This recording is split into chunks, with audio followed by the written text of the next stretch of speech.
అపోస్తులుల కార్యములు 27వ అధ్యాయము 17వ వచనము నుండి 24 వరకు చదువుకుందాం. అపోస్తులుల కార్యములు 27వ అధ్యాయము 17వ వచనము నుండి 24 వరకు చదువుకుందాం. చదువుతామండి. దానిని పైకెత్తి కట్టిన తర్వాత త్రాళ్ళు మొదలైనవి తీసుకొని ఓడ చుట్టూ బిగించి కట్టిరి. మరియు సూర్తీసను ఇసుక తిప్ప మీద పడుదుమేమో అని భయపడి ఓడ చాపలు దింపివేసి కొట్టుకొని పోయిరి. మిక్కిలి పెద్దగాలే కొట్టుచున్నందున మర్నాడు సరుకులు పారవేయ సాగిరి. 3వ దినమందు తమ చేతులారా ఓడ సామాగ్రి పారవేసిరి. కొన్ని దినములు సూర్యుడైనను నక్షత్రములైనను కనబడక పెద్ద గాలి మా మీద కొట్టినందున ప్రాణంతో తప్పించుకుందుమను ఆశ బొత్తిగా పోయెను. వారు బహుకాలము భోజనం చేయలేక ఉన్నందున పౌలు వారి మధ్య నిలిచి, అయ్యలారా, మీరు నా మాట విని కేతురు నుండి బయలుదేరికయే ఉండవలసినది. అప్పటికి ఏ హానియో నష్టమును కలగకపోవును. ఇప్పుడైనను ధైర్యం తెచ్చుకోండని మిమ్మును వేడుకొనుచున్నాను. ఓడకే గాని మీలో ఎవనికి ప్రాణమునకు హాని కలగదు. నేను ఎవని వాడనో ఎవరిని సేవించుచున్నానో ఆ దేవుని దూత గడిచిన రాత్రి నా యుద్ధ నిలిచి పౌలా భయపడకుము, నీవు కైసరు ఎదుట నిలవబడవలసి ఉన్నది. అవును, ఇదిగో నీతో కూడా ఓడలో ప్రయాణమై పోచున్న వారందరినీ దేవుడు నీకు అనుగ్రహించి ఉన్నాడని వానితో చెప్పాను. 24 అయిపోయిందా? Okay, thank you. ఇప్పుడు జాగ్రత్తగా విద్దాం.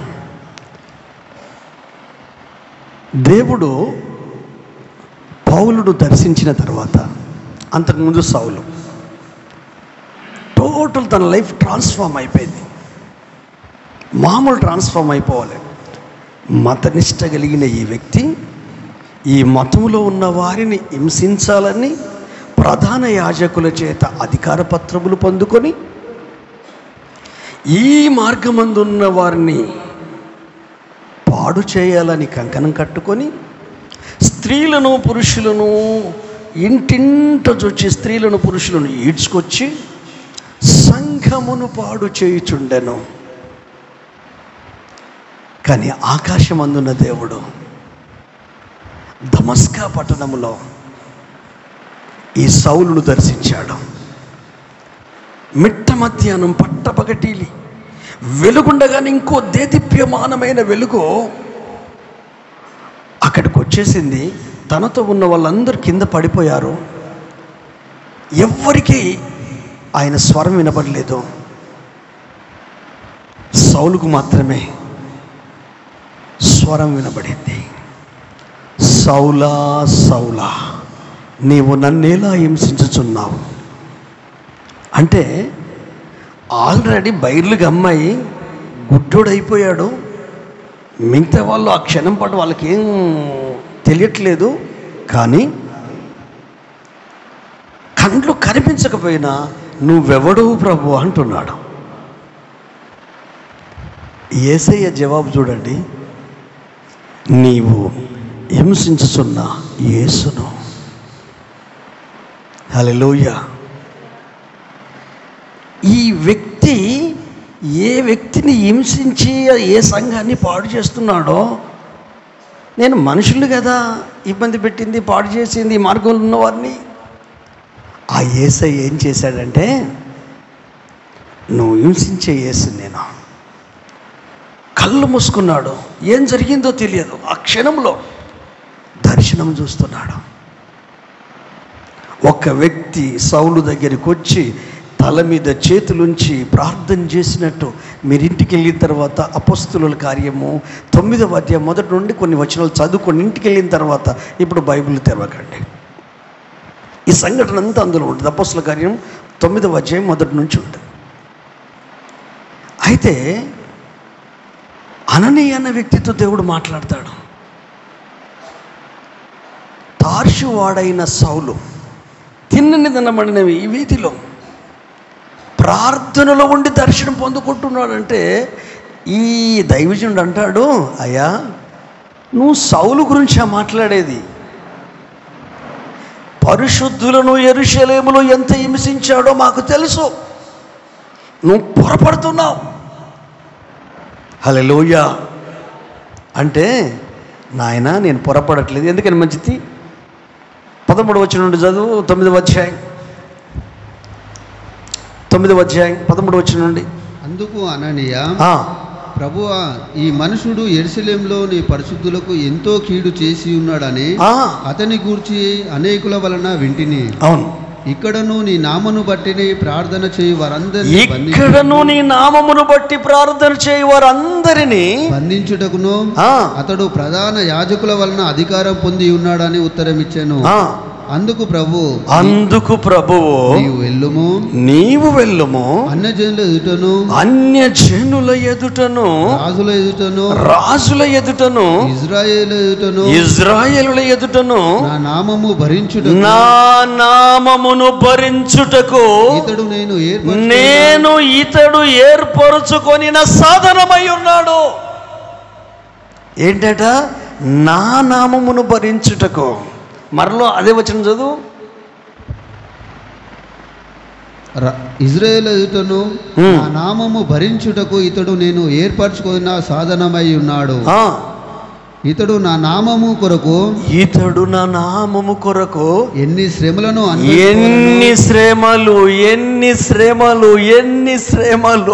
హల్లెలూయా, ఎన్ని శ్రమలు అనుభవించవలెనో నేను ఇతనికి చూపుదునని నేను అతనికి చూపిస్తాను. గట్టిగా చప్పట్లు కొడతారా? హల్లెలూయా. రక్షించబడలేదు, బాప్తిసం తీసుకోలేదు, పరిశుద్ధాత్మ పొందుకోలేదు. హల్లెలూయా. దేవుడు ఏమని మాట్లాడుతున్నాడు? నువ్వు అతని గురించి అలా మాట్లాడతావేంటి అననీయ? నువ్వు దైవజనుడవైన అయ్యుండి నువ్వు అతని గురించి అలా మాట్లాడతావేంటి? యెరూషలేములో పరిశుద్ధులను బాధపెట్టిండు, వాస్తవమే. ఈ మార్గమందున్న వారిని పాడు చేయడానికి అధికారం పొందుకున్నది వాస్తవమే. మీ దృక్పథం వేరు, నా దృక్పథం వేరు.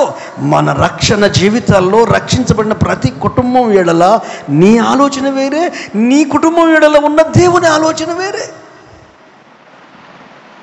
నిన్ను దర్శించాడు, నిన్ను రక్షించాడు, నిన్ను విమోచించాడు. ఎందుకు?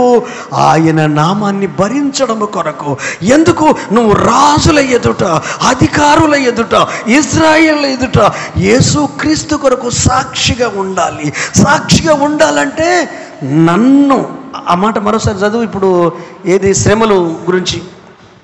ఇతడు నన్ను భరించి, అది చదువు. ఇతడు నా నామము కొరకు ఎన్ని శ్రమలను అనుభవించవలెనో నేను ఇతనికి చూపుదునని అతనితో చెప్పాను. హల్లెలూయా. గట్టిగా చప్పట్లు కొడదామా? ఇదండి క్రిస్టియానిటీ అంటే. ఇదండి రక్షించబడిన ప్రజల జీవితంలో జరగాల్సిన పరిశుద్ధాత్మ దేవుని కార్యము. స్వస్థతలు వస్తాయి, విడుదల వస్తుంది, ఆరోగ్యం వస్తుంది, ఆశీర్వాదం వస్తుంది, పరలోకం దొరుకుతుంది. స్టెఫెన్ చావుకు కారకుడయ్యాడు, సంఘాన్ని పాడు చేశాడు. 8వ అధ్యాయంలో చూస్తే ఆయనదంతా కనిపిస్తుంది. 8వ అధ్యాయం మొదటి 2-3 వచనాలు చదువు. ఎందుకని మంచిది? Bible to Bible.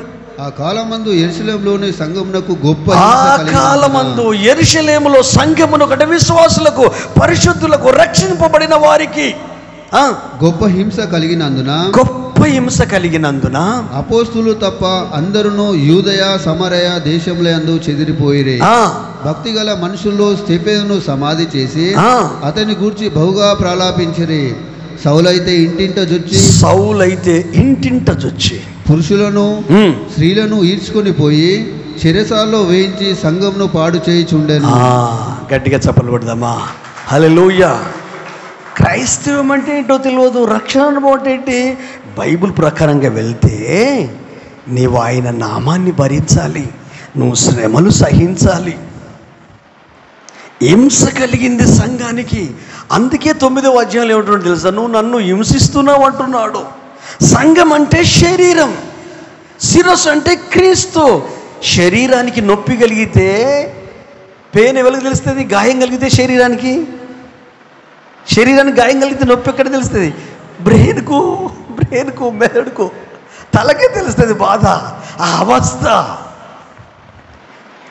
మన మీద, సంఘం మీద, లేక రక్షించబడిన ప్రతి కుటుంబం మీద హింస జరుగుతూ ఉంటే ఆ పెయిన్ దేవునికి. ఆ హింస ఏం చేస్తుందో తెలుసా? ఇదే వ్యక్తి ఏమని మాట్లాడుతాడో తెలుసా? 9వ అధ్యాయం 31వ వచనం చదువుతాడు. రక్షించబడి సేవలోకి వచ్చేసి పరిశుద్ధాత్మ దేవుని సన్నిధిలో ఉన్న ఈ సౌలు పౌలుగా మారిన తర్వాత, కావున యూదయ గలిలయ సమరయ దేశముల యందంతటా సంఘము క్షేమాభివృద్ధి సంఘము ఇక్కడ హింసించాడు, పాడు చేశాడు, ఇక్కడ క్షేమాభివృద్ధి కలుగుతుంది, సమాధానం కలిగి ఉండెను. సమాధానం కలిగి ఉంది. మరియు ప్రభువునందు భయము పరిశుద్ధాత్మ ఆదరణయు కలిగి నడుచుకుంటూ విస్తరించుచుండెను. గట్టిగా చప్పట్లు కొట్టరా. హల్లెలూయా, హల్లెలూయా. ఎవరు ఈ మాటలు చెప్తున్నాడు? సౌలు పౌలుగా మారాడు కదా. ఎలా మారాడు? అదే 9వ అధ్యాయంలో నువ్వు చదివి వదిలేసిన భాగం నుండి కంటిన్యూ చేయి. ఎక్కడి వరకు చదివావా? కంచి స్టార్ట్ చేయి. ఆపేసావా? అననీయ వెళ్ళి ఆ ఇంట ప్రవేశించి అతని మీద చేతులుంచి సౌలా సహోదరుడా నీవు వచ్చిన మార్గంలో నీకు కనబడిన ప్రభువైన యేసు నీవు దృష్టి పొంది పరిశుద్ధాత్మతో నింపబడినట్లు నన్ను పంపి ఉన్నాడు. అప్పుడే అతని కన్నుల నుండి పొరల వంటి రాలగా దృష్టి కలిగి లేచి బాప్తిసం పొంది తర్వాత ఆహారము పుచ్చుకొని బలపడెను. పిమ్మట అతడు దమస్కులో ఉన్న శిష్యులతో కూడా కొన్ని దినములుండెను. వెంటనే సమాజ మందిరంలో యేసే దేవుని కుమారుడని ఆయన గూర్చి ప్రకటించుచూ వచ్చెను. వినిన వారందరూ విభ్రాంతి నుండి, యెరూషలేములో ఈ నామమును బట్టి ప్రార్థన చేయు వారిని నాశనం చేసిన వాడితడే కదా, వారిని బంధించి ప్రధాన యాజకుల యొద్దకు కొనిపోవుటకు ఇక్కడికి కూడా వచ్చి ఉన్నాడని చెప్పుకోర్రి. అయితే సౌలు మరి ఎక్కువగా బలపడి ఈయనే క్రీస్తు అని రుజువుపరచు దమస్కులో కాపురమున్న యూదులకు కలవరపరిచెను. ఆమేన్, హల్లెలూయా. చప్పట్లు కొడదామా? దేవునికి స్తోత్రం. నీ లైఫ్లో ఆయన కార్యాలు గొప్పగా జరిగాయి. ఎక్కడ వ్యతిరేకత ఉందో అక్కడి నుంచే దేవుడు లేపుతాడు. ఏ సంఘాన్ని హింసించాడో, ఏ క్రైస్తవుని హింసించాడో, ఎవరిని పాడు చేద్దామని అధికారం పొందుకున్నాడో, హల్లెలూయా, ఆ వ్యక్తినే దేవుడు దర్శించాడు. ఆ వ్యక్తిని దేవుడు కలుసుకున్నాడు. ఆ వ్యక్తి లైఫ్ని ట్రాన్స్ఫార్మ్ చేశాడు. ఎంతగా మార్పు చెందాడంటే రాత్రికి పగలుకున్నంత తేడా. Sudden change. దర్శనం పొందుకున్నాడు, విజన్ చూస్తున్నాడు. ఒక వ్యక్తి వచ్చి ప్రార్థన చేసినట్టు. దేవుడు ఒక సేవకునితో మాట్లాడితే ఏమంటున్నాడు ఈ సేవకుడు? వాడు మంచోడు కాదయ్యా, హింసించిండయ్యా, పరిశుద్ధులను బాధ పెట్టిండయ్యా. నాకే బోధ చేస్తావా? నా నామాన్ని భరిస్తాడు. రాజుల ఎదుట నేను నిలబెడతాను, అధికారుల ఎదుట నిలబెడతాను, నాకు సాక్షిగా ఉంటాడు. అది మాత్రమే కాదు, నా నామము కొరకు అనేక శ్రమలు ఎలా అనుభవించాలో నేను అతనికి చూపిస్తాను. హల్లెలూయా. ఇప్పుడు బాధపడుతున్నారా? శ్రమలుంటే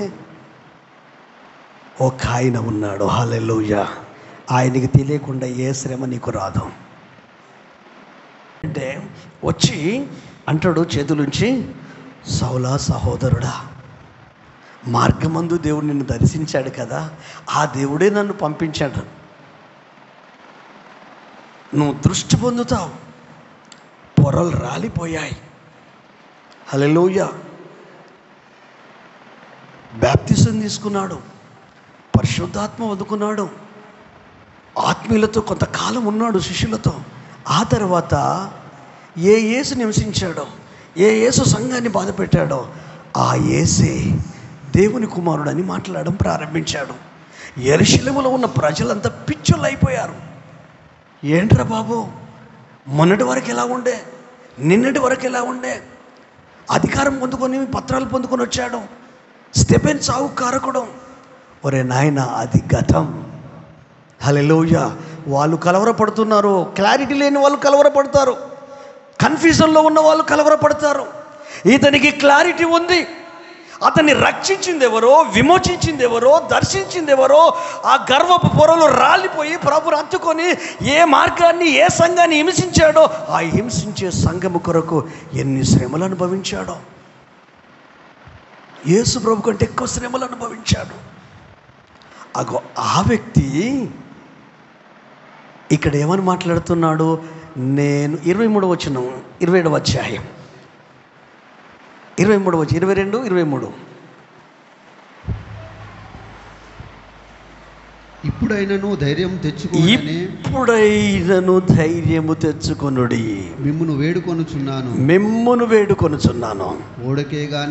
ఓడకే గాని మీలో ఎవని ప్రాణమునకైనను హాని కలుగదు. చదువు. నేను ఎవని వాడనో. ఇక్కడ ఆగుదాం. హల్లెలూయా. ఇప్పుడు చెప్పండి, పౌలు ఎవరో పౌలుకు తెలుసు. అర్థమవుతుందా? పౌలు ఎవరో పౌలుకు తెలుసు. మీరెవరో మీకు తెలుసా? మీకు తెలుసా మీరెవరో? తెలిసే ఉంటుంది. అంటే ఈ మాట చెప్పడానికి కారణం ఏంటంటే, నేను ఎవని వాడనో. హల్లెలూయా. నేను కూనూరుకు వెళ్ళినప్పుడు 17వ ఏట మా ఊరిని వదిలిపెట్టి వచ్చేసాను. ఇప్పుడు వెళ్తే నేను వెళ్ళిన తర్వాత పుట్టిన వాళ్ళు ఉన్నారు అనుకోండి, వాళ్ళు నన్ను గుర్తుపట్టరు. నువ్వెవరు కొంతమంది గుర్తుపట్టరు. నువ్వెవరు అంటే, నేను యాకయ్య కొడుకును అంట. ఏ యాకయ్య అంటారు? ఇల్లందలే యాకయ్య అంట. ఇల్లందలు అంటే ఊరు మొత్తం ఇల్లందలే ఉన్నాం. అంటే మా తాతకు నరసయ్యకు రోమాలు ఎక్కువ ఉండేనట, ఏషావులాగా. రోమాల యాకయ్య కొడుకు, చిన్న కొడుకు అంటే తెలిసిపోద్ది. ఎందుకు తెలిసింది చెప్పండి, ఆలోచించి. ఎందుకు తెలిసింది? రిలేషన్, సంబంధం. అంతే కదండి. సంబంధం. ఇప్పుడు పౌలుకు ఎవరితో సంబంధం ఉంది? యేసయ్యతో సంబంధం ఉంది. హల్లెలూయా. నీతో, నీ కుటుంబంలో ఉన్న సంబంధాలు ఏంటి? తల్లా, తండ్రా, పిల్లల, కొడుక, కోడల. ఈ సంబంధాల విలువ తెలిస్తే అనుబంధం పెరుగుద్ది, ఆప్యాయత పెరుగుద్ది.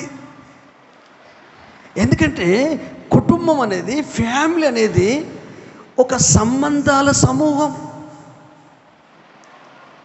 తల్లి ఉంటుంది, తండ్రి ఉంటాడు, తాత ఉంటాడు, అమ్మమ్మ ఉంటుంది, నాన్నమ్మ ఉంటుంది, కొడుకు ఉంటాడు, కోడలు ఉంటాడు, మన్మరాలు ఉంటారు. అంటే ఈ రిలేషన్ ఏంటిది? సంబంధం. హల్లెలూయా. వాడు నా కొడుకు, అది నా కూతురు, ఇది నా ఇల్లు. అట్లా చెప్తున్నాడండి. నేను ఎవని వాడనో, నేను ఎవరిని సేవిస్తున్నానో. నెంబర్ 1 ఏంటంటే, నీకు దేవునికి ఉన్న సంబంధం నీకు తెలుసా? అది గుర్తించాల. ఆ సంబంధం ఉన్న వ్యక్తి ఏమంటాడు తెలుసా? దేవునితో గడుపుతాడు కదా. వాళ్ళకు ధైర్యం చెప్తున్నాడు 276 మందికి. నేను మామూలు పర్సన్ కాదురా బాబు, నేను నేరస్తుని కాదురా నాయన. నా హిస్టరీ ఇది, నా సాక్ష్యం ఇది, నా బ్రతికిది. కానీ నేను ఆయన కుమారుణ్ణి, నేను ఆయన కుమార్తెను. బైబులే చెప్తుంది. ఏమని? గలతీయులకు రాసిన పత్రిక 3వ అధ్యాయము 26, 27 వచనాలు. గలతీయులకు రాసిన పత్రిక 3వ అధ్యాయము 26, 27 వచనాలు. యేసుక్రీస్తునందు మీరందరూ విశ్వాసం వలన దేవుని కుమారులై. యేసుక్రీస్తునందు మీరందరూ అంటే మనమందరము ఏమై ఉన్నాము? విశ్వాసమును బట్టి దేవుని కుమారులమై ఉన్నారు. ఆమేన్. హల్లెలూయా. బ్లడ్ రిలేషన్ బట్టి అన్న తమ్ముడు కొడుకు అక్క తల్లి తండ్రి ఈ రిలేషన్, కానీ విశ్వాసాన్ని బట్టి దేవుని కుమారులు కుమార్తెలమై ఉన్నామా? చదువు. క్రీస్తులోనికి బాప్తిసం పొందిన మీరందరూ, క్రీస్తులోనికి బాప్తిసం పొందిన మీరందరూ క్రీస్తును ధరించుకొని ఉన్నారు. గట్టిగా చప్పట్లు కొడదామా? హల్లెలూయా. ఇప్పుడు చెప్పండి, మీరు ఎట్లా దేవునికి కుమారులు పిల్లలు అయ్యారు చెప్పండి. Very good. విశ్వాసమును బట్టి. మీరు అనొచ్చు, ఇంకా కొంచెం రెఫరెన్స్ చెప్పండి అంటే యోహాను సువార్త 1వ అధ్యాయం 12వ వచనం చదువు. యోహాను సువార్త 1వ అధ్యాయం 12వ వచనం చదువు. తన్ను ఎందరు అంగీకరించిరో వారందరికీ అనగా తన నామమందు విశ్వాసముంచిన వారికి దేవుని పిల్లలగుటకు ఆయన అధికారము అనుగ్రహించెను. హల్లెలూయా. లీగల్గా అథారిటీ, బిబిలికల్గా అథారిటీ. మీకు అర్థం కావడం కొరకు ఒక చిన్న ఉదాహరణ చెప్తాను. జాన్ బ్రదర్ మీరు అమ్మ నాన్నలు ఉన్నారా? జాన్ బ్రదర్, మీరు హైదరాబాద్కి వెళ్ళి మీరు ప్రశస్తిని తెచ్చుకున్నప్పుడు మీరు చేసిన మొట్టమొదటి పని ఏంటి? మీరు చేసిన మొట్టమొదటి పని పేరు రాసుకొని మీ కూతురే మీ కుమారుడని గవర్నమెంట్లో లీగల్గా సృష్టించుకున్నారు వాళ్ళు. అంటే లీగల్గా వీళ్ళ కూతురే. హల్లెలూయా. ఇప్పుడు రేపు పొద్దున అక్కడ పుట్టినప్పుడు తల్లిదండ్రుల పేరు రాస్తారు కదా, లేక అందులో జాయిన్ చేసినప్పుడు ఏం చేశారో తెలియదు, హాస్పిటల్ సిబ్బందితో మాట్లాడారు, దాని కొరకు ఎన్ని గంటలు వెయిట్ చేశారో. అమ్మాయిని తీసుకోవడమే కాదు, లీగల్గా వ్రాతాకోతలు వారికి పుట్టినట్టు ఆ పెద్ద డాక్టర్ హాస్పిటల్లో వీళ్ళ పేర్లు మెన్షన్ చేసి రాసి చేశారు. రేపు పొద్దున వాళ్ళకి ఎంత ఆస్తి ఉన్నా వారసురాలా కాదా ఆమె? చెప్పండి, మాట్లాడరు. ఒట్టిగా తీసుకొచ్చుడు కాదు, జనన మరణాల లిస్టులో ఆ పేరు ఉంటుంది. ఎవరి కొడుకు, ఏ ప్రాంతం, ఏ ఊరు, స్కూల్లో జాయిన్ చేసేటప్పుడు తల్లిదండ్రుల పేరు, ఎక్కడ పుట్టుమచ్చలు ఉన్నాయి.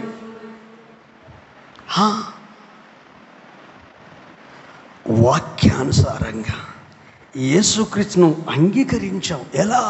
విశ్వాసం వలన. అప్పుడు దేవుని పిల్లలగుటకు అధికారం వచ్చేసింది. వారసులు అంటే ఎలా ఉంటారు? హెబ్రీయులకు రాసిన పత్రిక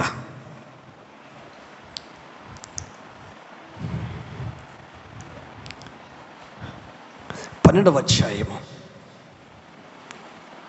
7వ వచనం నుండి 11వ వచనం వరకు చదువుకుందాం.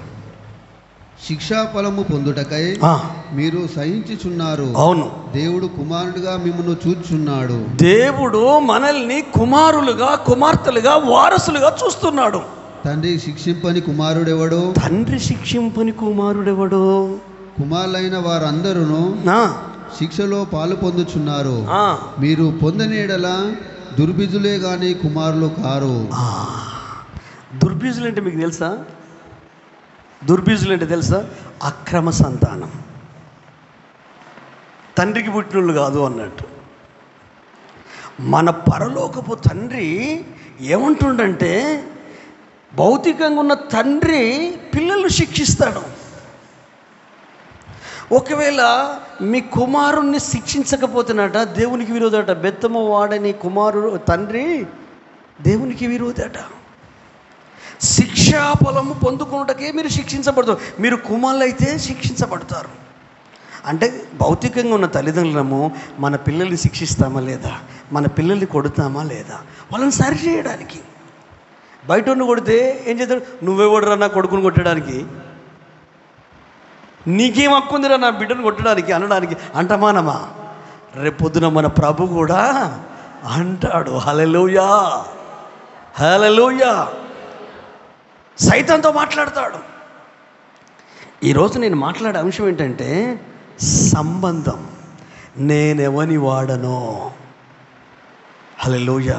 మీ ఊరేంటో మీకు తెలుసు, మీ పేరేంటో మీకు తెలుసు, మీ డాడీ పేరు తెలుసు, మీ మమ్మీ పేరు తెలుసు, మీ ఇల్లు తెలుసు, మీ స్థాయి స్థానం తెలుసు. ఆత్మీయంగా నువ్వెవరో నీకు తెలుసా? హల్లెలూయా. ఒట్టిగా మందిరానికి వచ్చిపోయే విశ్వాసలాగా నీవు ఉన్నావా? వాక్యం చదివి వాక్యం విని జనరల్గా వెళ్తున్నావో, ఒక ఆచారబద్ధంగా ఒక అలవాటు ప్రకారంగా వస్తున్నావో, లేకపోతే మనసులో నేను రాజులో రాజు, ప్రభుల ప్రభు, భూపతులకు అధిపతి అయిన యేసయ్య కుమారుడిని నేను, ఆయన కుమార్తెను నేను. హల్లెలూయా. యేసయ్య DNA మన లోపల ఉంది, ఆయన బీజం మన లోపల ఉంది. యేసు ప్రభువే ఆయన పిల్లలం మనం. మన పౌరసత్వం పరలోకమందు ఉంది. సౌలు పౌలుగా మారిన తర్వాత వాళ్ళకు చెప్పే మాట ఏంటి తెలుసా? ఇప్పుడైనను మీరు ధైర్యం తెచ్చుకోండి. హల్లెలూయా. ఆస్తి పోయింది, అంతస్తు పోయింది, గౌరవం పోయింది, విలువ పోయింది, అన్నీ పోయాయి. ఓడలో ఉన్న సరుకులు పోయాయి, వ్యాపారం పోయింది. ఇక ఉందొక్కటే, చావడమా బ్రతకడమా. ఈ రెండిటి మధ్య ఊగిసలాడుతున్నావేమో. ఎదిగిన నీ పిల్లలు నీ మాట వినట్లేదేమో. యవన పిల్లలు వాళ్ళకు నచ్చినట్టు బ్రతుకుతున్నారేమో. యవనస్తులు వాళ్ళకు నచ్చినట్టు జీవిస్తున్నారేమో. బ్రతుకుండగానే కన్న తల్లిదండ్రులకు మానని గాయాలు చేస్తున్నారేమో. దేవునితో మన సంబంధము సరిగా ఉండాలి అంటే, కుటుంబంలో ఉన్న ఫ్యామిలీతో సంబంధం సరిగా ఉండాలంటే కుటుంబానికి సహవాసం కావాలి. సహవాసం ఏంటిది? కలిసి మాట్లాడుకునే అవకాశం ఉండాలి ఫ్యామిలీలో. అన్నదమ్ములు కానీ, అక్క చెల్లెలు కానీ, భార్య భర్తలు కానీ, ఫ్యామిలీ మెంబర్స్ కానీ, అంటే కలిసి మాట్లాడుకోవడానికి ఒక సమయం ఉండాలి. సంబంధం ఉంది అంటే ఎట్లా తెలుస్తుంది సంబంధం? పండుగలప్పుడు, పబ్బాలప్పుడు, స్పెషల్ అకేషన్ అప్పుడు, కష్టాలు వచ్చినా, నష్టాలు వచ్చినా, శ్రమల్లో ఉన్న, ఇబ్బందులు ఉన్న వాళ్ళ బలగం అంతా వచ్చేస్తుంది. అది రిలేషన్. ఈ రోజులలో ఏమైపోయింది? మొన్న సూర్యాపేటలో ఒక్కడి కొడుకు, 3 బిడ్డలు. తల్లి చిన్న బిడ్డ దగ్గర ఉంటుంది. హాస్పిటల్కి వెళ్ళింది, జారిపడ్డదో ఏమో, అసలు వయసు పై బండి ఉంది, చనిపోయింది. చనిపోతే ఇప్పుడు సొంత గ్రామాన్ని తీసుకురావాలి కదా తల్లిని సొంత ప్రాంతాన్ని తీసుకొస్తే కొడుకుండి, నేను దహన సంస్కారాలు చేయనియా. ఎందుకంటే చిన్న బిడ్డ దగ్గర 21 లక్షలు ఉన్నాయి, 20 తులాల బంగారం ఉంది. గొడవ దేని కొరకు? శవం కొరకు కాదు, బంగారం కొరకు, డబ్బు కొరకు. ఏమి అనుబంధాలేవి, బంధాలేవి. మానవత్వం ఎక్కడ కలిసిపోతుంది? మనం మనుషులం కదా, జంతువులం కాదు కదా. అయితే ఏం జరిగిందంటే, పెద్ద మనుషులు వచ్చారు. 1 రోజు 2 రోజులు ఫ్రిడ్జ్లో, అది రిఫ్రిజిరేటర్లో పెట్టేద్దాన్ని తీస్తలేరు. పెద్ద మనుషులు వచ్చి, ఒరేయ్ 15 లక్షలు నీకురా కొడుకు కాబట్టి, అమ్మ నువ్వు ఇన్ని సంవత్సరాలు సాకావు కదా, 1-2 పనులు చేసావు కదా, నువ్వు 6 లక్షలు తీసుకో, మిగతా అక్కలు వాళ్ళకు 20 తులాల బంగారం ఇచ్చేసి పరిష్కరించిన తర్వాత శవాన్ని తీసుకుపోయి, కన్న తల్లినండి, కడుపులో పిండం రూపంలో ఉన్నప్పుడే ఆపరేషన్ చేస్తే ఉండునా? బంధాలు ఏమైపోతున్నాయి, అనుబంధాలు ఏమైపోతున్నాయి. ఆ మధ్యకాలంలో బలగం సినిమా వస్తే మొత్తం ఉభయ తెలుగు రాష్ట్రాలలో ఎంత మంది విడిపోయిన వాళ్ళు కలుసుకున్నారు. ఒట్టి లోక సంబంధులే కలుసుకుంటే, క్రీస్తు చేత కట్టబడిన నీవు, పొలరు రాలిపోయిన నీవు, పరలోకం ఏంటో నీకు తెలుసు, ప్రభు మహిమేంటో నీకు తెలుసు, రేపొద్దున ఎక్కడ ఉండబోతున్నావో తెలుసు, ఏం కాబోతున్నావో తెలుసు, ఈ భూమి మీద 1000 సంవత్సరాలు పరిపాలన చేయబోతున్నావో తెలుసు. నీకు ఆత్మ అనుభవాలు ఉన్నాయి, విశ్వాసం ఉంది, భక్తి ఉంది, సమర్పణ ఉంది, త్యాగం ఉంది. నువ్వెలా ఉండాలి? క్రీస్తుతో ఉన్న నీ అనుబంధాన్ని కాపాడుకోవాలి. ఈ అనుబంధం బాగుండాలంటే ముందు నీ ఫ్యామిలీలో బంధం సరిగా ఉండాలి. భార్య భర్తతో మాట్లాడదు, భర్త భార్యతో మాట్లాడరు, పిల్లలు తల్లిదండ్రులతో మాట్లాడరు, తల్లిదండ్రులు పిల్లలతో మాట్లాడరు. ఒకప్పుడు ఇరుకిల్లు ఉండేదండి. ఒకప్పుడు ఇల్లు ఎట్లుండేదండి? ఇరికిల్లు, పిల్లలు గంపుడు పిల్లలు ఉండేది, కానీ గుంపుగా ఉండేదండి. ఇప్పుడు ఇల్లు ఎట్లున్నాయండి? విశాలంగా ఉంది. మనుషులు ఎట్లున్నారండి? ఎవరికి వారే. అరే ఇదేం దౌర్భాగ్యం. సమాజం సంఘాన్ని చూసి నేర్చుకోవాలి. సమాజం విశ్వాసుల కుటుంబాలను చూసి నేర్చుకోవాలి. కష్టాలు ఉంటాయి, కన్నీళ్ళు ఉంటాయి, అన్నీ ఉంటాయి, కానీ ఫ్యామిలీ మాత్రం యూనిటీగా ఉండాలి. భార్యాభర్తలు బలంగా ఉండాలి, పిల్లల కుటుంబం బలంగా ఉండాలి. చూసే ఇరుగు పొరుగు కుటుంబాలు మన ఫ్యామిలీ చూసి నేర్చుకోవాలి, మన కుటుంబాన్ని చూసి నేర్చుకోవాలి. ఈ బంధం ఎలాగైతే పటిష్టంగా కాపాడుకుంటావో ఆత్మీయ బంధాన్ని కూడా కాపాడుకోవాలి. ఆత్మీయ బంధము కాపాడబడాలంటే నువ్వెవరో నీకు తెలియాలి, నీ తండ్రి ఎవరో నీకు తెలియాలి. నువ్వు అక్రమ సంతానము కాదు. ఎందరో ఆయన అంగీకరించారో, అనగా దేవుని యందు ఎంతమంది విశ్వాసం ఉంచారో వారు దేవుని పిల్లలగుటకు దేవుడు అధికారం ఇచ్చాడు. కారణం ఏంటంటే బాప్తిసం ద్వారా క్రీస్తును నువ్వు ధరించుకున్నావు కనుక నిన్ను చూస్తే సైతానుకు భయం, నీ కుటుంబాన్ని చూస్తే సాతానుకు భయము. ఎందుకంటే బుల్లెట్ ప్రూఫ్ జాకెట్, వాడు ముట్టుకోలేడు నిన్ను. ఈయన యేసు సొత్తు. సాతానుతో మాట్లాడలేదా యెహోవా దేవుడు, తండ్రి అయిన దేవుడు? నువ్వు భూమి మీద అటు ఇటు తిరుగుతున్నాను చెప్తున్నావు కదరా బాబు. ఒక ఫ్యామిలీ ఉంది భూమి మీద. నా సేవకుడైనా యోబును నువ్వు చూసావా? అతనికి అక్కచెల్లెలు ఉన్నారు, అతనికి అన్నదమ్ములు ఉన్నారు, అతనికి భార్య బిడ్డలు ఉన్నారు, అతడు కోటీశ్వరుడే. అతను నువ్వు గమనించావా అంటే వాడేమంటాడు తెలుసా? ఊరికనే భయం భక్తి కలిగి ఉన్నాడా? వాతావరణం అంతా చేంజ్ అయ్యి, పరిస్థితులు మార్చాయి, కంచె తీసేసాడు, మారాడా? మారలా. పిల్లలు తీసేసాడు, మారాడా? మారలా. భార్యను శత్రువుగా లేపాడు, మారాడా? మారలే. ఈ భౌతిక బంధాలు, బ్లడ్ రిలేషన్, ఈ బంధాలు ఏవైతున్నాయో వీటన్నిటిని బ్రేక్ చేశాడు. కానీ లోపల మాత్రము ఇన్నర్ సైడ్ దేవునితో ఆ బంధం బలంగా ఉంది. హల్లెలూయా, హల్లెలూయా. బంధము నీవే, అతిథివి నీవేనయ్యా, ఆకును నీవేనయ్యా, యేసయ్యా అతిథివి నీవేనయ్యా, ఆతుడ నీవేనయ్యా. ప్రేమించువాడా, కృప చూపువాడా, నాతోనే ఉండి నన్ను నడుపువాడా. ప్రేమించువాడా, కృప చూపువాడా, నాతోనే ఉండి నన్ను నడుపువాడా. కాలాలు మారిన మారని వాడా, కాలాలు మారిన మారని వాడా, విడువవు నన్ను ఎప్పుడు, మరువని తండ్రివయ్యా యేసయ్యా. విడువవు నన్ను ఎప్పుడు, మరువని తండ్రివయ్యా. బంధము నీవే, స్నేహము నీవే, బంధము నీవే, స్నేహము నీవే, అతిథివి నీవేనయ్యా, ఆప్తుడ నీవేనయ్యా. ఆమేన్, హల్లెలూయా. దేవునికి గట్టిగా మహిమ కలుగునుగా. గట్టిగా చెప్పలు కొడతాం దేవునామని. నిజంగా ఒక మానవుల మధ్య తల్లిదండ్రులు, ఫ్యామిలీ, కుటుంబము, ఈ బ్లడ్ రిలేషన్లోనే ఇంత బంధములో, అనుబంధము, ఆప్యాయత ఉంటే మరి క్రీస్తు యేసు సంబంధులు. ఆమేన్. మంచి గవర్నమెంట్ ఎంప్లాయ్ అండి, యవనస్తుడు, అతనికి 3 పిల్లలు. హల్లెలూయా. కానీ వృద్ధాప్యంలో ఉన్న తండ్రి, పెద్ద డైపర్ తండ్రికి.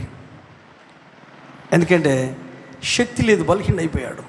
కానీ ఆ కొడుకు ఆ డైపర్ను చేంజ్ చేస్తూ, మారుస్తూ, శుభ్రం చేస్తూ, ఒరే నాన్న నీకు ఎప్పుడు బాధ అనిపించదారా? ఈ పని చేస్తుంటే, నాన్న నేను చిన్నోడిగా ఉన్నప్పుడు నువ్వు నాకు శుభ్రం చేయలేదా డాడీ? ఇప్పుడు నువ్వు వయసులో పెద్దోడు అయినా నువ్వు నాకు చిన్న పిల్లోడివి డాడీ. కొడుకు పిల్లలు, కోడలు ఈ ముసలిని పట్టించుకోరు. అదేం దౌర్భాగ్యమో తెలియదు. వీళ్ళు తింటారు, వీళ్ళు ఎవరి సెల్ ఫోన్ వాళ్ళు పట్టుకుంటారు. వాళ్ళు మనోడు గల్మ దగ్గర కూర్చొని నా కొడుకు ఎప్పుడు వస్తాడో అని ఎదురు చూస్తాడు. హల్లెలూయా. అదండి అనుబంధం. తండ్రి దగ్గరికి వచ్చి సాయంకాలం శుభ్రం చేసి తినబెట్టుకుంటూ పక్క కూర్చొని చిన్నప్పటి విషయాలు తండ్రి కొడుకు చెప్పడం, కొడుకు తండ్రికి చెప్పడం. అలాంటి కూతుర్లు ఉన్నారా? అలాంటి కొడుకులు ఉన్నారా? చెయ్యగలగాల. ఎందుకంటే నీ మనోనేత్రాలు తెరవబడితే, నీ మనసు పొరలు రాలిపోతే మీ మమ్మీ మీ డాడీ ఒక దేవుళ్ళలాగా కనిపిస్తారు. మీ కళ్ళ ముందున్న మీ పిల్లలు రేపొద్దున మీకు వృద్ధాప్యం వస్తుంది, మీరు ముసలిళ్ళు అయిపోతారు. చెమ్ము పట్టుకొని కూడా చేత కాదు, వణుకుతూ ఉంటావు, తాగలేవు, అన్నం మీద పడేసుకుంటారు. చివాట్లు పెట్టకు. వయసు మీద పడ్డప్పుడు 2 పనులు జరుగుతాయి. ఒకటి, జ్ఞాపక శక్తి సరిగా ఉండదు. హల్లెలూయా. జ్ఞాపక శక్తి సరిగా ఉండదు. గుర్తుపెట్టుకోండి, అంటే మీరు ముసలోళ్ళు అవుతున్నట్టు. దేవుని స్తోత్రం. హల్లెలూయా. కానీ వాళ్ళ పనులు వాళ్ళు చేయలేరు. పిల్లలుగా ఉన్నప్పుడు మనం తల్లిదండ్రుల కొరకు ఎట్లా ఆరాటపడి మా డాడీ వస్తాడు, మా మమ్మీ వస్తుంది అని పిల్లలు ఎట్లా ఎదురు చూస్తారు? నువ్వు ఇంటికి రాగానే ముసలోళ్ళు అయినాక వాళ్ళు పిల్లలు అయిపోయి నా కొడుకు వస్తాడు అని ఎదురు చూస్తారు. కానీ కొంతమంది ఏం చేస్తున్నారు చూస్తున్నాం కదా. ఈ అనుబంధాలకు విలువ రావాలంటే ముందు నీ మనసు తెరవబడాలా. బాడీ పెరిగితే ఏం లాభం అండి? ఆస్తి పెరిగితే ఏం లాభం అండి? అంతస్తు పెరిగితే ఏం లాభం అండి? మెదడులో జ్ఞానం ఉంటే ఏం లాభం అండి? నీ ఫ్యామిలీ నువ్వు ఎలా చూసుకోవాలో నీకు తెలియదు. నీ కుటుంబాన్ని ఎలా కట్టుకోవాలో నీకు తెలియదు. స్త్రీకి జ్ఞానం ఉండాలి, పురుషుడికి జ్ఞానం ఉండాలి. దీంట్లో ఎప్పుడు కూడా హెచ్చుతగ్గులు రావద్దు. నేను చెప్పాను, ఫ్యామిలీ మీటింగ్ ఒకటి, స్పెషల్ మీటింగ్ ఒకటి ఉంది. ఈ సమాజాన్ని పరిస్థితులను చూస్తుంటే మొన్నటికి మొన్న టీవీ సీరియల్ పవిత్ర, వాడు చందు, ఇద్దరికి పెళ్ళిళ్ళైన, ఇద్దరికి పిల్లలు ఉన్నారు. వీడు భార్యను వదిలిపెట్టాడు, ఆమె భర్తను వదిలిపెట్టింది. ఇద్దరు చచ్చిపోయారు.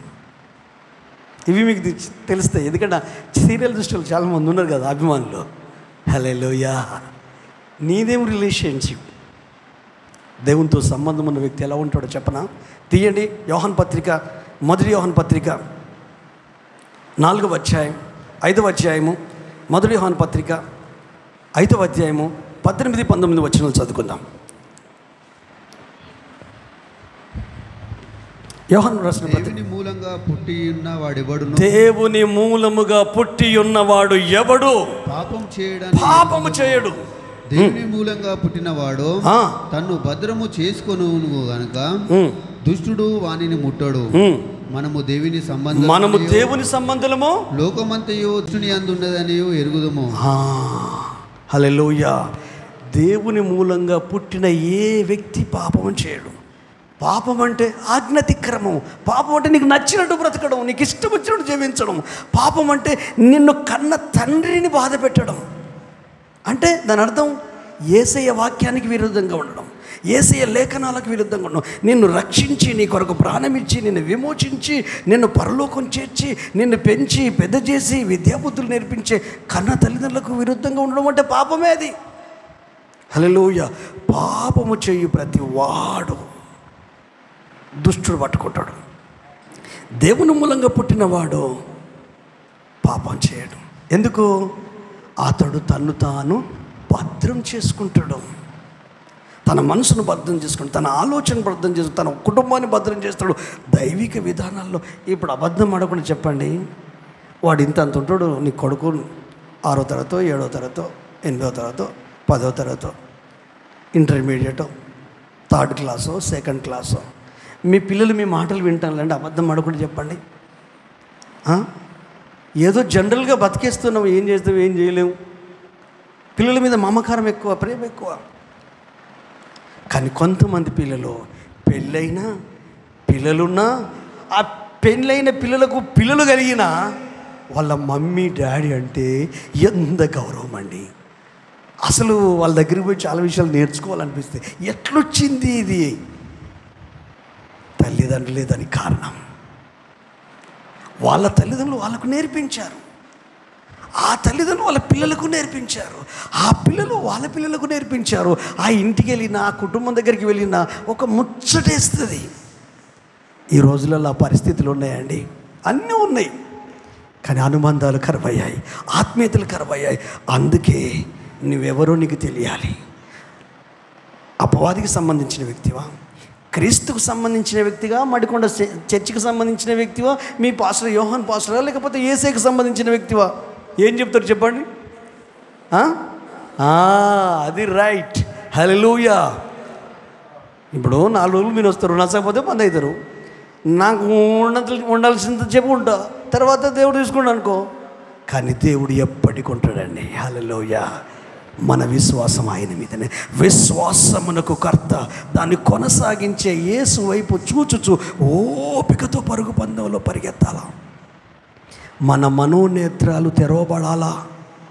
మీకు తెలుసా, మనసులో భారం ఎక్కువ ఉంటే, బరువు ఎక్కువ ఉంటే హృదయం మొద్దుబారిపోద్దండి, గుండె బరువు ఎక్కుద్దండి. కొన్నిసార్లు ఎక్కువ ప్రేమ ఉన్నా కూడా చచ్చిపోతామండి. కాయసపడి ఇష్టపడ్డది కదా పవిత్ర, వాడు రక్తం అడుగులో పడినాడట. వాడిని చూసింది నాని అన్నదట, అంతే, గుండె ఆగిపోయింది. మీ పిల్లల మీద కూడా అతి ప్రేమ పెంచుకోకండి, రేపొద్దున ఏం చేస్తారో తెలియదు. ఎంత ఉండనా ఎక్కువ ప్రాణం పెట్టుకోకండి. చిన్నపిల్లలైనా పెద్దవాళ్ళైనా మీకు చెట్టెత్తున్నా కూడా వాళ్ళ మీద ఎక్కువ ఆప్యాయతలు పెంచుకో. అది కనబడనివ్వకండి. హల్లెలూయా. ప్రేమ ఉండనివ్వండి, కానీ ఎట్టి పరిస్థితుల్లో కనబడనివ్వకండి. ఏ సమయంలో ఎంత కనిపించాలో అంత. ఎలాగంటే నువ్వు వాని వయసును బట్టి వానికి ఇస్తావే. చిన్నోడికి కత్తి చేతికి ఇస్తావా, నొప్పు చేతికి ఇస్తావా? ఏ వయసులో ఏ సమయంలో ఎంత ఆ ప్రేమను ఎట్లా పంచాలో అట్లా పంచు. ఈ రోజులలో వాడు 3వ తరగతో 4వ తరగతో వానికి కొత్త ఫోన్ కొనిచ్చాడు, స్మార్ట్ ఫోన్. ఎందుకండి వానికి స్మార్ట్ ఫోన్? నాకు తెలియకడుగుతా, నీకంటే ఎక్కువ వానికి తెలుసు. ఎంత చెత్త సమాచారం ఉందో వానికి తెలుసు. అయితే ఈ బ్రెయిన్ అంతా ఏమైపోతుంది? చెత్తతో నిండిపోతుంది. నేను ఒక్క మాట చెప్తానండి, మీ ఆస్తిపాస్తుల కంటే, మీరు కలిగి ఉన్న గౌరవ విలువల కంటే మీ పిల్లలు వజ్రాలండి, డైమండ్స్. హల్లెలూయా. సానబట్టండి, గాలికి వదిలేయకండి. వాడు చిన్నోడే కానీ పెద్దోడే కానీ, అమ్మాయి కానీ అబ్బాయి కానీ, కొన్ని విషయాల్లో మాత్రం వదిలేయకండి ప్లీజ్. రేపొద్దున మిమ్మల్ని కంటి మీద నిద్రపోకుండా చేస్తారండి. మీకు తెలియకుండా మీకు చచ్చిపోవాలనిపిస్తుందండి. వాళ్ళ కార్యాలు అంత భయంకరంగా ఉంటాయి. పరువు తీసే పనులు చేస్తారు, పరువు పోయే పనులు చేస్తారు. అసలే నువ్వు ఇచ్చేదారు తలెత్తుకోలేవు. ఆమె చనిపోయింది అనగానే మనోనికి ఏదో అనిపించి ఊరేసుకొని చనిపోయా. కానీ మనం యేసయ్య పిల్లలం. హల్లెలూయా. ఏమని సాక్ష్యం ఇస్తున్నాడు పౌలు? ఇప్పటికైనాను ధైర్యము తెచ్చుకునుడి, మీకే కానీ పడవకే కానీ మీ ప్రాణాలకే కానీ హాని జరగదు. ఇది నా మాట కాదు. గడిచిన రాత్రి దేవుని దూత నా యొద్ద నిలబడి, సౌలో నువ్వు భయపడకు, నువ్వు నా సొత్తు, నువ్వు నా కుమారుడివి, నువ్వు నా కుమార్తెవి. ఈ లోకం నిన్నేం చేయలేదు, ఈ పాపము నిన్నేం చేయలేదు, ఈ సమస్యలు నిన్నేం చేయలేవు, ఈ కుటుంబ సమస్యలు నిన్నేం చేయలేవు, ఈ ఆర్థిక సమస్యలు నిన్నేం చేయలేవు. నీ భార్య నిన్ను టార్చర్ పెడుతుందా? నీ భర్త నిన్ను టార్చర్ చేస్తున్నాడు. హల్లెలూయా. నీ పిల్లలు మానసికంగా నిన్ను కృంగదీస్తున్నారా? కానీ వాటన్నిటికంటే, ఆ సమస్యల కంటే గొప్ప దేవుని నేను ఉన్నాను కదా, తగిన సమయంలో నీకు పరిష్కారం ఇస్తాను కదా. నిరాశపడకో. కొంతమంది చెప్పుకుంటలేరండి పిల్లల గురించి పరువు ఎక్కడ పోద్దని. కొంతమంది చెప్పుకుంటలేరండి భర్త గురించి పరువు ఎక్కడ పోతుందండి? పిల్లలు కంటివి ఏం చెప్తాం? హల్లెలూయా. భార్య గురించి చెప్పుకోరండి. ఎందుకు? పిల్లల కంటివి సంసారం చేస్తా అంటే ఏం చెప్పుకోవడం? చెప్తే మన విలువే బాయ్, మన పరువే బాయ్. ఇప్పుడు మంచిగా ఉన్నప్పుడు అంతా పల్లి గిలుచుకుంటూ ఉంటారు. తర్వాత రేపొద్దున వాళ్ళు ఎప్పటికీ ఒకేలాగా ఉండరా? రేపొద్దున మనల్ని ఏం చేస్తారు? గేలు చేస్తారు. హల్లెలూయా. కానీ నువ్వు ఆత్మ సంబంధి అయితే నీ నోటి నుండి వచ్చే మాటలు ఏంటంటే, ఆత్మ సంబంధి దేవునితో సహవాసంలో ఉంటాడు. ఈ సహవాసంలో నీ వ్యక్తికి దేవుని సన్నిధి ఉంటుంది. దేవుని సన్నిధి ఏం చేస్తుందో తెలుసా? ఇతరులను ధైర్యపరచడానికి శక్తినిస్తుంది.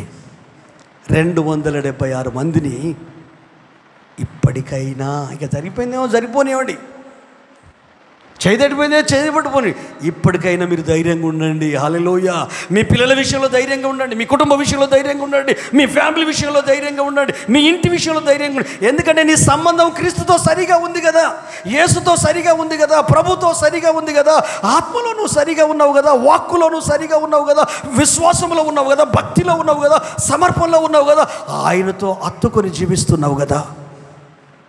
ఇప్పటికైనా ధైర్యం తెచ్చుకో. నువ్వు కాపాడబడతావు, నీకు విడుదల దొరుకుతుంది, నీకు స్వస్థత వచ్చుతుంది. నీ భార్య నీ మాట వింటుంది, నీ భర్త నీ మాట వింటాడు, మీ పిల్లలు మీరు చెప్పినట్టు వింటారు. ఆ శాప పాప బంధకాలు తెగిపోతాయి. ఒక నూతన కార్యం జరుగుతుంది, ఒక నూతన క్రియ దేవుడు చేస్తాడు. అయ్యా మేము ఓడలో ఉన్నామయ్యా, మిక్కిలి పెద్ద గాలి వచ్చిందయ్యా, మేము పారిపోతున్నామయ్యా, సరుకులు పారబోసామయ్యా, చాలా నష్టపోయామయ్యా, ఆరోగ్యాన్ని కోల్పోయామయ్యా, ఆస్తిని కోల్పోయామయ్యా, విలువలు కోల్పోయామయ్యా, గౌరవాన్ని కోల్పోయామయ్యా. బ్రతుకుతామా మేము? అవును, బ్రతుకుతారు. బ్రతికిస్తాడు. ఎందుకో తెలుసా? నేనెవరి వాడిని నాకు తెలుసు. హల్లెలూయా. దానియేలు నువ్వు బహుప్రియుడు అని చెప్తాడు. షడ్రక్ మేషక్ అబేద్నెగోలు నెబుకద్నెజర్ రాజుకి చెప్తారు. ఏమని చెప్తారు తెలుసా? ఓ నెబుకద్నెజర్ రాజా, నువ్వు నిలబెట్టిన ప్రతిమకు మేము మొక్కం. ఎందుకు? మేమెవరిని సేవిస్తున్నామో మాకు తెలుసు, మేమెవరికి ప్రార్థన చేస్తున్నామో మాకు తెలుసు, మేము ఎవరి చేత రక్షణ అనుభవం పొంది ఏ క్రీస్తు రక్తం చేత కడగబడ్డామో మాకు తెలుసు. ఈ అగ్నిగుండంలో నుండి మమ్మల్ని తప్పిస్తాడు. పంపించకపోయినా అగ్నికి ఆహుతైనా మేమెవరో మాకు తెలుసు. హల్లెలూయా. ఇప్పుడు ఏదన్నా ఇష్యూ వచ్చిందనుకో, వీడు నీ కొడుకు కాదు, ఇది నీ బిడ్డ కాదు, పోలీస్ స్టేషన్లో కేసు అయింది, కోర్టులో కేసు అవుతుందంటే వాళ్ళు ఏం తీర్పిస్తారు? DNA టెస్ట్ చేయమంటారు. అంతేనా కదా? టెస్ట్ చేస్తే ఏమైపోతుంది? తెలిసిపోయా. ఇప్పుడు నీకు నువ్వే DNA టెస్ట్ చేసుకోవాలి. నిజంగా నేను యేసయ్య బిడ్డనేనా? హల్లెలూయా. నిజంగా పరిశుద్ధాత్మ దేవుడు నాలో ఉన్నాడా? ఉన్నప్పుడు నా కుటుంబం గురించి నాకెందుకు కలవరం, నా పిల్లల గురించి నాకెందుకు కలవరం, నా వ్యాపారం గురించి నాకెందుకు కలవరం, నా బిజినెస్ గురించి, నా ఉద్యోగం గురించి, నా ఆరోగ్యం గురించి నాకెందుకు కలవరం? నేను ఆయనతో గడుపుతా, ఆయనతో సహవాసంలో ఉంటా. సహవాసంలో ఉంటే ఏం జరుగుతుందో ఒక్కసారి చూడండి. యోహాను పత్రిక, మొదటి యోహాను పత్రిక 3వ అధ్యాయం 9-10 వచనాలు చదవండి. నేను ముగింపులోకి వచ్చేస్తున్నా. 45 మినిట్స్ అయిపోయింది, నేను క్లోజ్ చేయబోతున్నాను. దేవుని మూలంగా పుట్టిన ప్రతి వానిలో, దేవుని మూలంగా పుట్టిన ప్రతి వానిలో ఆయన బీజము నిల్చును గనుక వాడు పాపము చేయడు. DNA ఆయన బీజం. హల్లెలూయా. వాక్కు క్రీస్తు ఆలోచన,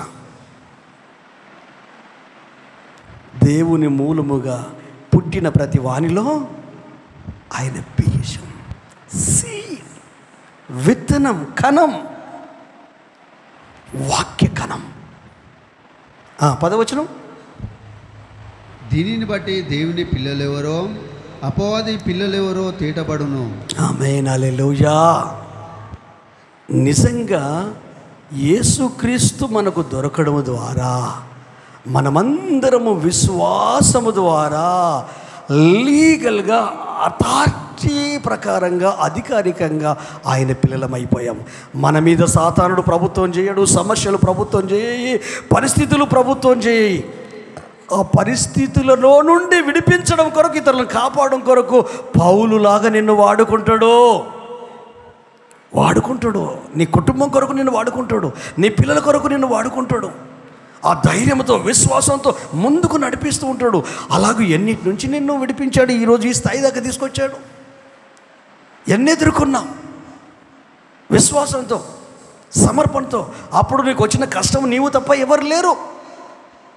కానీ విడిపించబడ్డావా లేదా? బలపరచబడ్డావా లేదా? ఆరోగ్యాన్ని పొందుకున్నావా లేదా? ఆశీర్వదించబడ్డావా లేదా? ఉన్నతమైన అనుభవాలకు ఎదుగుతున్నావా లేదా? ఇంకా నీ బంధం బలమైపోవాలి. పెళ్ళైన 1 సంవత్సరం 2 సంవత్సరాలు బంధం బలంగా ఉంటుంది. 2 3 పుట్టగానే బంధం బలహీనమైతే ఆ తర్వాత అరుచుకోవడానికే కలుసుకుంటారు. ఎవరు? భార్యాభర్తలు. మాట్లాడుకోవడానికి కాదు. దేని కొరకు కలుసుకుంటారంటే అరుచుకోవడానికే, తిట్టుకోవడానికే. ఉన్నారా అలాంటి ఫ్యామిలీ మెంబర్స్ ఇడా? హల్లెలూయా. ఎక్కువ కలిసి ఉంటున్నారా, ఎక్కువ తిట్టుకుంటున్నారా, అరుచుకుంటున్నారా? క్రీస్తుతో మీ బంధం సరిగా ఉంటే మీ ఫ్యామిలీ బంధం, మీతో ఉన్న రిలేషన్ వండర్ఫుల్గా ఉంటుంది. ఇంకొక మాట కూడా చూద్దాం. అదే 4వ అధ్యాయం, అదే పత్రిక 2వ వచనం 6వ వచనంలో చదువుకుందాం. యేసుక్రీస్తు శరీరధారి అయి వచ్చనని, యేసుక్రీస్తు శరీరధారి అయి వచ్చనని ఏ ఆత్మ ఒప్పుకొనునో, ఏ ఆత్మ ఒప్పుకొనునో అది దేవుని సంబంధమైనది. ఏ ఆత్మ క్రీస్తు శరీరధారి అయి వచ్చనని ఒప్పుకుంటారో అది దేవుని సంబంధమైంది. ఏ ఆత్మ యేసును ఒప్పుకొనదో, ఏ ఆత్మ యేసును ఒప్పుకొనదో అది దేవుని సంబంధమైనది కాదు. అవును. దీనిని బట్టి దేవుని ఆత్మను మీరు ఎరుగుదురు. అవును. క్రీస్తు విరోధి ఆత్మ వచ్చనని మీరు విన్న సంగతి ఇదే. ఇది వరకే అది లోకంలో ఉన్నది. చిన్నపిల్లలారా, మీరు దేవుని సంబంధులు. మీలో ఉన్నవాడు లోకంలో ఉన్నవాని కంటే గొప్పవాడు కనుక మీరు వారిని జయించి ఉన్నారు. వారు లోక సంబంధులు గలక లోక సంబంధమైనట్టు మాట్లాడుదురు, లోకము వారి మాట వినును. మనము దేవుని సంబంధులము, దేవుని ఎరిగినవాడు మన మాట వినును. దేవుని సంబంధి కానివాడు మన మాట వినడు. ఇందువలన మనము సత్య స్వరూపి అయిన ఆత్మ ఏదో, భ్రమపరచు ఆత్మ ఏదో తెలుసుకొనుచున్నాము. ఆమేన్. గట్టిగా చెప్పలు కొడదామా? హల్లెలూయా. లాస్ట్లో దేవుడు ఒక మాట జ్ఞాపకం చేసి, యేసుక్రీస్తును ఈ అంత్య దినాల్లో ఎవ్వరూ ఒప్పుకోవట్లేదండి. ఆయన భూమి మీదకి వచ్చాడంటే ఎవరు నమ్మట్లేదు, ఒప్పుకోవట్లేదు. కానీ నీవు నేను ఒప్పుకున్నాం. హల్లెలూయా. ఇప్పుడు చూడండి, క్రైస్తవుల మీద, క్రిస్టియన్ మీద, దేవుని పిల్లల మీద ఉక్కుపాదం మోపుతున్నారు. తాగుబోతులు మారారు, నరహంతకులు మారారు, వ్యభిచారులు మారారు, గూండాలు మారారు, రౌడీలు మారారు, మోసగాళ్ళు మారారు. యేసయ్య ఎప్పుడన్నా హింసను ప్రోత్సహించిండా? గొడవను ప్రోత్సహించిండా? కొట్లాటను ప్రోత్సహించాడా? కానీ అందరూ యేసును బండబోతులు తిరుగుతున్నారు. యేసు ప్రభు నమ్ముకున్న వాళ్ళను బోతులు తిరుగుతున్నారు. అంటే వారి లోపల విరోధి అయిన ఆత్మ ఉంది. ఏ వ్యక్తి అయితే యేసయ్య శరీరధారి అయి వచ్చి కలువరి శిలువలో చనిపోయి తిరిగి లేచాడని విశ్వాసంతో అంగీకరించి బాప్తిసం తీసుకున్నారో వారు మాత్రమే దేవుని సంబంధులు. హల్లెలూయా. ఆధార్ కార్డు పోవచ్చు, ఆధార్ నెంబర్ ఉంటుంది కదా, కార్డు పోతే ఉంది, ఉంటుందా ఉండదా? హల్లెలూయా. పరలోకపు తండ్రి జీవగ్రంథంలో నీ పేరుంది. హల్లెలూయా. నువ్వు ఈ లోకానికి సంబంధించిన వ్యక్తి కాదు, మన పౌరస్థితి పరలోకమందుంది. మీ జీవము క్రీస్తుతో కూడా దేవుని యందు భద్రపరచబడి ఉంది. భర్తను, భార్యను, పిల్లలను, కుటుంబాన్ని, ఆస్తిపాస్తులను అన్నింటిని గుర్తిస్తున్నావు. వ్రాతకోతలు, బాండ్ పేపర్లు అన్నీ భద్రంగా పెట్టేసినావు. ఏటీఎం కార్డు, పాన్ కార్డు, తర్వాత నీకు సంబంధించిన సర్టిఫికెట్లు అన్నీ భద్రంగా ఉండాలి. కానీ స్పిరిచువల్ సంగతి మాట ఏంటి? ఉందా క్లారిటీ? నేను నిజంగా యేసయ్య బిడ్డనన్న క్లారిటీ ఉందా? నిజంగా నా లోపల పరిశుద్ధాత్మ దేవుడు ఉన్నాడన్న క్లారిటీ ఉందా? నిజంగా యేసయ్య బీజము నా లోపల ఉందన్న క్లారిటీ ఉందా? ఉంటే 4:4 ఇప్పుడు చదివామే, మీలో ఉన్నవాడు లోకంలో ఉన్నవానికంటే గొప్పవాడు, మనము జయించిన విశ్వాసము విజయమే. హల్లెలూయా. రండి ప్రార్థన చేసుకుందాం. దేవునితో చెప్పు, అయ్యా నువ్వు నిజమైన దేవుడవని నోటితో ఒప్పుకున్నాను, హృదయమందు విశ్వసించాను, నీతి కలుగునట్లు అయ్యా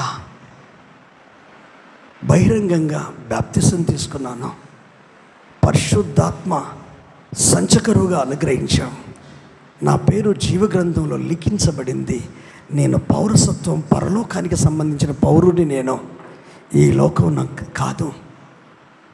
అలాగే ఈ లోకంలో ఉన్నప్పుడు ఈ లోక ప్రభుత్వం నాకు ఐడెంటిటీ ఇచ్చింది, గుర్తింపునిచ్చింది. ఈ గుర్తింపు మా అమ్మ నాన్నల వల్ల వచ్చింది. నా గుర్తింపు నా పిల్లలకు వర్తిస్తుంది, వాళ్ళ గుర్తింపు వాళ్ళ పిల్లలకు వర్తిస్తుంది. ఎందుకంటే DNA ఉంటుంది కదా. యేసయ్యా ఇదిగో నీ శిలువ మరణం ద్వారా నేను నీ కుమారుని అయిపోయాను. ఎందుకంటే అంగీకరించాను, విశ్వసించాను, అధికారం ఇచ్చావు. ఇప్పుడు నేను వారసుని అయిపోయాను, పరలోకానికి వారసుని, మహిమకు వారసుని, నిత్య జీవానికి వారసుని, అభిషేకం పొందుకున్నాను. ఆత్మీయంగా ఈ లోకంలో నీ ప్రతినిధిగా, నీ రాయబారిగా, నీ కుమారుడిగా నేను ఇక్కడ ఉంటున్నాను. మన పిల్లలు బయట దేశానికి వెళ్తే వీళ్ళు ఇండియా వాళ్ళే అంటారు. ఇది మనకు బయట దేశం అనుకోండి, మన దేశము పరలోకము. హల్లెలూయా. ఇక్కడ మనం ఉన్నాము, ఇక్కడి ప్రభుత్వం, గవర్నమెంటు, ఇక్కడ తల్లిదండ్రులు మనకు ఒక ఐడెంటిటీ ఇచ్చారు. అయితే ఇక్కడనే పరిశుద్ధాత్మ దేవుడు, తండ్రి అయిన దేవుడు నిన్ను నన్ను కన్నాడు, కొన్నాడు, ఏర్పాటు చేసుకున్నాడు, ఎన్నిక చేసుకున్నాడు. ఎందుకో తెలుసా? ఆయన నామమును నువ్వు భరించాలి, అనేకుల ఎదుట సాక్షిగా నువ్వు నిలబడాలి, శ్రమలు సహించాలి, ఓర్చుకోవాలి. ఎందుకో తెలుసా? 276 మంది ఆశలు లేకుండా అడగంటిపోయారు, ఆధారం లేకుండా కంగారు పడుతున్నారు. లోకములో ఉన్న గాలి, లోకములో ఉన్న సమస్యలు, శరీరంలో ఉన్న రోగాలు, మనసులో ఉన్న బాధలు, గుండెల్లో ఉన్న వేదన, మానసిక సంఘర్షణలు, పిల్లల గురించిన చింత, కుటుంబం గురించిన బాధ, ఆర్థిక భారము అన్ని బరువైపోయాయి. నావా ముందుకు సాగట్లేదు, అలల చేత అటు ఇటు కొట్టబడుతున్నది, కంగారులో ఉన్నారు, కలవరములో ఉన్నారు. అప్పుడు నువ్వు పౌలులాగా మాట్లాడగలుగుతావా? అప్పుడు నువ్వు పౌలులాగా మాట్లాడగలుగుతావా? ఇప్పుడైనా నువ్వు ధైర్యము తెచ్చుకొనుడి. నీ కుటుంబాన్ని నా దేవుడు కాపాడుతాడు, మీ పిల్లలు మంచిగా అయిపోతారు, మీ చేతుల కష్టార్జితం దీవించబడుతుంది. దుష్టుడేం చేయలేడు, సాతానుడేం చేయలేడు. ఎందుకంటే నేను ఆయన సొత్తు, నేను ఆయన బిడ్డను, నేను రక్షించబడ్డాను. రక్షించబడం కాదు, నా సంబంధము దేవునితో ఏంటో నాకు తెలుసు, నా ఆత్మీయ అనుబంధం ఏంటో నాకు తెలుసు, నా విశ్వాసం ఏంటో, నా భక్తి జీవితం ఏంటో. ఆయనతో నేను సహవాసం చేస్తున్నాను, ఆయన సన్నిధిని అనుభవిస్తున్నాను. గడిచిన రాత్రి దేవుని దూత నన్ను కలుసుకుంది. నీకేం ప్రాబ్లం లేదు, నువ్వు భయపడకు. ఆ ఓడలో ఉన్న వారికి కూడా ఏం ప్రాబ్లం లేదు, నీకు అప్పగించాను. హల్లెలూయా. ఇక్కడున్న ఈ కుటుంబాలను, ఈ సహవాసాన్ని, ఈ ప్రాంత ప్రజల్ని పౌలుకు అప్పగించినట్టుగా పరిశుద్ధాత్మ దేవుడు నాకు అప్పగించాడు. హల్లెలూయా. మీ కుటుంబాలకి ఏం కాదు, మీ పిల్లలకి ఏం కాదు, మీ ఫ్యామిలీస్కి ఏం కాదు, మీ ఇంట్లో ఉన్న ఎన్ని సమస్యలైనా మీకేం కాదు. ఎందుకంటే దేవుడు చెప్తున్నాడు, ధైర్యంగా ఉండండి, భయపడకండి. అది ఏ గడ్డు పరిస్థితి అయినా, ఏ ప్రాణాంతకమైన పరిస్థితి అయినా, ఏది మానసిక సంఘర్షణ అయినా, ఏ కుటుంబంలో అలజడైనా పర్వాలేదు, దేవుడు విడిపించాలనుకుంటున్నాడు, సరి చేయాలనుకుంటున్నాడు, బలపరచాలనుకుంటున్నాడు, సాక్షిగా నిలబెట్టాలనుకుంటున్నాడు, కన్నీళ్ళు ఆనంద బాష్పాలుగా మార్చాలనుకుంటున్నాడు, భయాన్ని ధైర్యంతో నింపాలనుకుంటున్నాడు, కలవరము విశ్వాసంతో నింపాలనుకుంటున్నాడు, నిరీక్షణతో నింపాలనుకుంటున్నాడు. వాళ్ళు ధైర్యం తెచ్చుకున్నారు. ప్రార్థన చేసి రొట్టె చేతికిస్తే 276 మంది 14 రోజులు ఉపవాసం ఉన్నారు. ఉపవాసం అంటే భయంకు ఆకలి తెచ్చిపోయింది, ఆకలి పుట్టింది, ఆవలి తీరానికి చేరుకున్నారు. ఈరోజు నీ పరిస్థితి ఎలా ఉంది సహోదరుడా, సహోదరుడు? చాలా చిక్కుల్లో ఉన్నావా? నమ్మి మోసపోయావా? సుడిగుండంలో ఉన్నావా? పెద్ద పెద్ద గాలి ఎదురైందా? ఊపిరి తిరగట్లేదా? సుడిగుండంలో ఉన్నావా? కెరటాలు కొడుతున్నాయా? ఆ కెరటం భార్య అవ్వచ్చు, ఆ కెరటం భర్త అవ్వచ్చు, ఆ కెరటం అనారోగ్యం అవ్వచ్చు, ఆ కెరటం ఆర్థిక పరిస్థితి అవ్వచ్చు, ఆ కెరటం మానసిక సంఘర్షణ అవ్వచ్చు. మనసులో ఓడిపోకు, ఆలోచనలో ఓడిపోకు, నిరాశపడకు. నీ మీద కుటుంబం ఆధారపడింది, నీ మీద పిల్లలు ఆధారపడి ఉన్నారు, నీ మీద ఫ్యామిలీ ఆధారపడింది, నీ మీద పిల్లల భవిష్యత్తు ఆధారపడింది. ధైర్యంగా ఉండు, నేను నీలో ఉన్నాను. లోకాన్ని జయించిన నేను నీలో ఉన్నాను. నీ కొరకు ప్రాణం ఇచ్చిన నేను నీలో ఉన్నాను. నీ కఠినుడైన భర్తను మారుస్తాను, కఠినురాలైన నీ భార్యను మారుస్తాను, కఠినాత్మ కలిగిన నీ పిల్లల్ని మారుస్తాను. నేనే పరమ కుమ్మరిని ఎలా అంటే అలా మారుస్తాను. వయసు పైబడి, అయ్యో నా కొడుకు చూసుకుంటలేడే, నా కూతురు చూసుకుంటలేదే, ముసలి తల్లి, ముసలి తండ్రి, వృద్ధాప్యంలో తల్లిదండ్రులారా, మీ కొడుకు కోడలు మారిపోతారు, మీ పిల్లలు మారిపోతారు. ఎందుకంటే ఒకవేళ మిమ్మల్ని సరిగా చూసుకోకపోతే వాళ్ళు ఊపిరి ఆగిపోవచ్చు, చెప్పలేము. దేవుని కోపం వస్తే ఫుల్ స్టాప్ పెడితే మరి నీ కడుపులో పుట్టిన పిల్లలు ఏమైపోవాలి, నీ ఫ్యామిలీ ఏమైపోవాలి? అందుకే బైబిల్ ఏమని చెప్తుందంటే 9వ అధ్యాయం 30 వచనము, యూదయ గలిలయ సమరయ అన్నంతటా సంఘము క్షేమాభివృద్ధి పొందుచు సమాధానము కలిగి దేవుని భయము కలిగి పరిశుద్ధాత్మ ఆదరణలో విస్తరించుచున్నది. అలాంటి ఆశీర్వాదం నీ కుటుంబం అనుభవించాలా, అలాంటి బ్లెస్సింగ్ నీ పిల్లలు అనుభవించాలా. ఎందుకంటే రక్షించబడిన నీ కుటుంబం, రక్షణలో ఉన్న నీ ఫ్యామిలీ, బాప్తిజం తీసుకున్న నీ ఫ్యామిలీ, పరిశుద్ధాత్మలో ఉన్న ఫ్యామిలీ ఆదరించబడాలి, దైవభీతి కలిగి జీవించాలి, విస్తరించాలి, వృద్ధిలోకి రావాలి, నెమ్మదిని పొందాలి, కృపను అనుభవించాలి.